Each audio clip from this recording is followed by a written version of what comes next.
السلام علیکم ورحمۃ اللہ وبرکاتہ۔ امید ہے کہ تمام ساتھی خیر و عافیت سے ہوں گے، اور دعا ہے کہ اللہ رب العزت آپ تمام دوستوں کو یوں ہی خوشحال رکھے، آمین۔ دوستو، لوگوں کا ایک سوال ہے کہ الیکشن میں ووٹ ڈالنے کے بعد انگلی پہ جو سیاہی لگا دی جاتی ہے، اس سیاہی کے باقی رہتے ہوئے کیا اس پر وضو اور غسل درست ہوتا ہے یا نہیں؟ تو آؤ دوستو، ہم اس کے بارے میں دارالعلوم دیوبند کا فتویٰ دیکھ لیتے ہیں اور جان لیتے ہیں، سن لیتے ہیں کہ سیاہی کے انگلی پر باقی رہتے ہوئے اس پر وضو اور غسل درست ہو سکتا ہے یا نہیں۔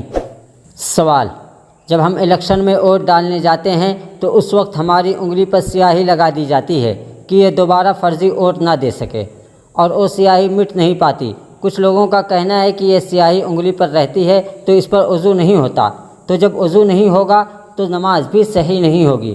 اس لیے آپ سے گزارش ہے کہ شرعاً وضو ہوگا یا نہیں، اس کے بارے میں صحیح طور پر رہنمائی فرمائیں، جزاکم اللہ خیر۔ جواب: بسم اللہ الرحمن الرحیم۔ اگر سیاہی کا چھڑانا مشکل اور تکلیف دہ ہو تو ایسی صورت میں وہ عفو کے درجے میں ہوگی، وہ وضو اور غسل سے مانع نہیں ہوگی، کیونکہ ضرر اور حرج کی وجہ سے تخفیف آ جاتی ہے۔